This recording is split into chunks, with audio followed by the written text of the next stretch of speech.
Shockingly, Hillary's side of the family wrote something down 900 times. I don't need a microphone. Call down me. Can you hear me? Yeah. What's your table name? Acoustics is my table name. That because of me? Okay. Should I turn this on?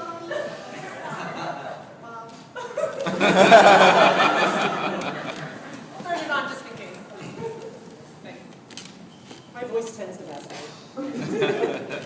Okay, so I'd like to start by saying that Bob totally stole my intro, that Hillary normally edits all of my stuff, and this is the only thing that she couldn't edit, so I apologize for the awkward sentence structures and run-on sentences.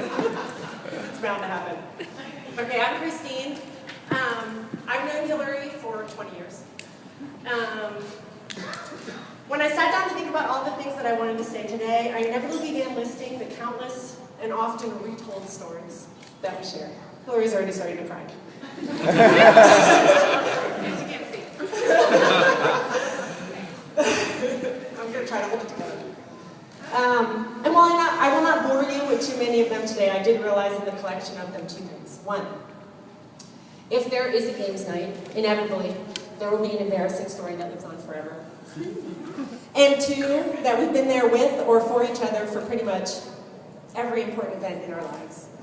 20 years. I experienced what a kind and thoughtful person Hillary is almost immediately after I met her.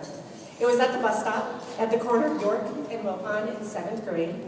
We had a mutual friend, and so began a casual bus stop kind of friendship.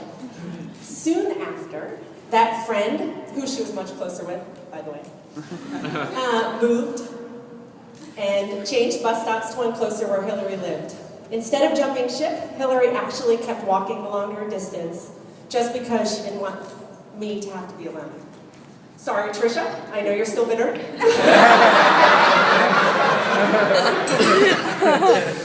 But to this day, I still hold that as one of the nicest things anyone has ever done for me. In high school, we became a lot closer. It seems like almost every dance we went to began or ended at Hillary's house in some way. We went on countless road trips to nowhere while Hillary introduced me to music she thought I just had to be listening to. And we had countless sleepovers while I introduced Hillary to TV shows that I thought she just had to be watching. Her mom became my mom, and her mom's countless supply of Entenmann's chocolate donuts became my endless supply of Entenmann's chocolate donuts. She was the last person I said goodbye to before leaving for college, and I was the first person to see her after freshman year when I went down to move her out of Calvert. We got our first grown-up apartment together in Silver Spring. She introduced me to my now husband, and most recently she was the first one to hold my daughter Molly, which was no small feat considering the intimidation of a post-surgery NICU baby. Throughout it all, Hillary has always shown how easy it is to be generous towards her friends, forgiving of your faults and giving of herself. I mean, the mixtapes and CDs alone in this room that she has made for all of us could probably fill a small country. One of the things that I love most about Hillary is her penchant for embracing things wholeheartedly. It's easy to tell when Hillary loves something because suddenly it's everywhere and she knows everything about it. It's the reason why she has the star dates of every Star Trek The Next Generation episode of our lives. And I know this for a fact because I quizzed her in high school. It's why she has an entire shelf devoted to the Phillies in her house. It's why she makes food for 150 people for a party of about 30. It's why every TV show or movie she says you should watch or every song you should listen to is the best thing ever. And it's why she has a picture hanging in her house of probably about 2/3 of the guests here tonight.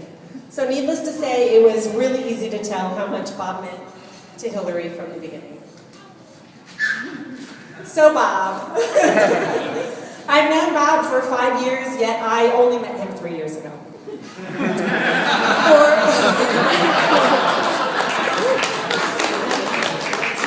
Okay, because for those of you not picking up on my subtext, it's because Hillary brought Bob into our lives way before he physically stepped in.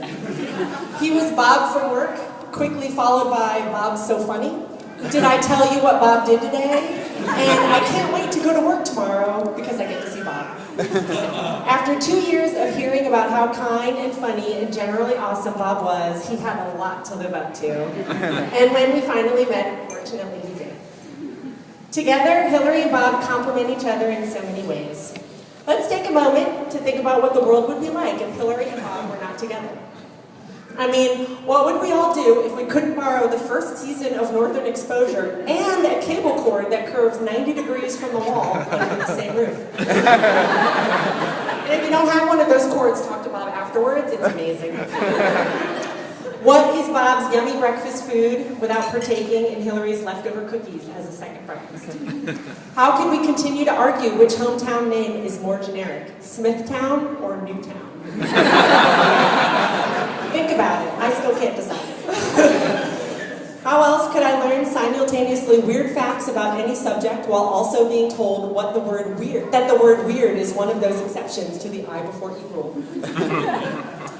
So, I'm happy to be here today to celebrate with Hillary and Bob, another event on the list of important events in our life. I look forward to all the milestones and the memories still to come. So,